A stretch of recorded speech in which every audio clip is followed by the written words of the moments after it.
माता श्री बगलामुखी महाविद्या, इनका हम आपको संपूर्ण परिचय और साबर मंत्र सहित जानकारी देने जा रहे हैं। नमस्कार दोस्तों, हमारे YouTube चैनल अचूक साबर मंत्र में आपका एक बार फिर से स्वागत है। मैं आशा करता हूं कि आप सभी लोग अच्छे होंगे। दोस्तों, माता श्री बगलामुखी महाविद्या को कौन नहीं जानता, वो बहुत ही जल्दी प्रसन्न होने वाली महाविद्याओं में से एक है। दोस्तों, अगर आप भी यह चाहते हैं कि हम हमारे हिंदू धर्म से यानी सनातन धर्म से संबंधित जानकारी आप तक पहुंचाते रहे, तो आप कमेंट बॉक्स में अवश्य लिखें कि हाँ, हमें हिंदू धर्म की जानकारी चाहिए। तो हम आगे से हिंदू धर्म से संबंधित जानकारी भी आपके लिए लेकर आएंगे। उसकी अलग से आपको प्ले लिस्ट दे दी जाएगी कि जहाँ पर हिंदू धर्म में क्या संस्कार होता था, क्या मान्यताएं थी, क्या उनके विधि विधान थे। अगर आप वो जानना चाहते हैं तो आप कमेंट करें और वीडियो को लाइक करें और चैनल को सब्सक्राइब कर सकते हैं, जिसका आपके कोई पैसा नहीं लगता है। माता श्री बगलामुखी जो है वो प्रधान 16 कलाओं में से अष्टम कला है। इनका स्वभाव स्वरूपी प्रधान 16 योगनियों में अष्टम योगनी है और 16 अवस्थाओं में से अष्टम अवस्था है। देवी पीताम्बरा नाम से त्रिभुवन से प्रसिद्ध है। पीताम्बरा शब्द भी दो शब्दों के मेल से बना है। पहला होता है पित, दूसरा अम्बरा, जिसका अभिप्राय है पीले रंग का अंबर धारण करने वाली।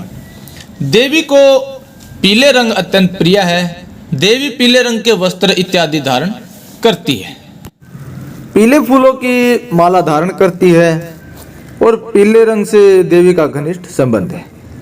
पंच तत्वों द्वारा संपूर्ण ब्रह्मांड का निर्माण हुआ है, जिनमें से पृथ्वी तत्व का संबंध पीले रंग से होने के कारण देवी को पीला रंग अत्यंत प्रिय है।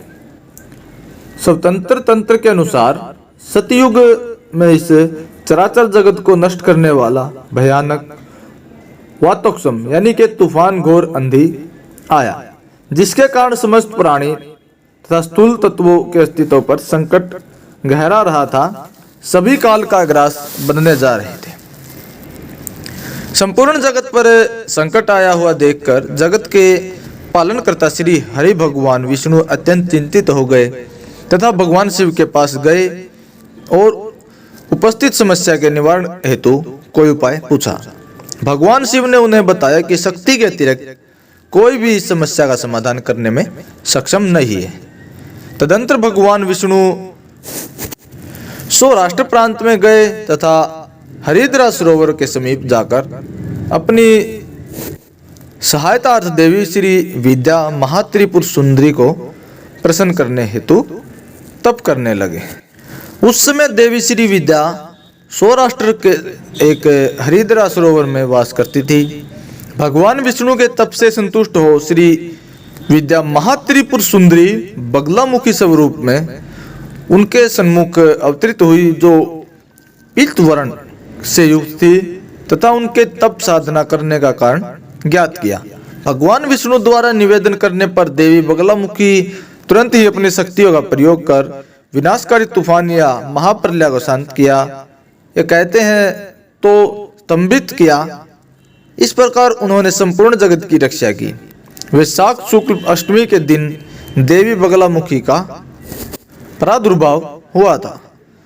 देवी बगलामुखी स्तंभन की पूर्ण शक्ति है। तीनों लोकों के प्रत्येक घोर विपत्ति से लेकर सामान्य मनुष्य के किसी भी कार्य या किसी भी प्रकार की विपत्ति स्तंभन करने की पूर्ण शक्ति है। जैसे किसी स्थायी अवस्था, निर्धनता, समस्या देवी कृपा से ही स्तंभित होती है, जिसके परिणाम स्वरूप जातक स्वस्थ, धन, संपन्नता इत्यादि प्राप्त करता है।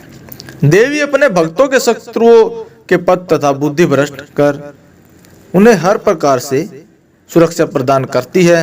शत्रु अपने कार्य में कभी सफल नहीं हो पाता और शत्रु का पूर्ण रूप से विनाश होता है। देवी बगलामुखी समुद्र के मध्य में स्थित मणिमय द्वीप में अमूल्य रत्नों से सुसज्जित सिंहासन पर विराजमान है। देवी त्रिनेत्रा है, मस्तक पर अर्धचंद्र धारण करती है, पीले शारीरिक वर्ण युक्त है। देवी ने पीला वस्त्र तथा पीले फूलों की माला धारण की हुई है। देवी के अन्य आभूषण भी पीले रंग के ही है तथा अमूल्य रत्नों से जड़ित है। देवी विशेषकर चंपा फूल, हल्दी की गांठ इत्यादि पीले रंग से संबंधित तत्वों की माला धारण करती है।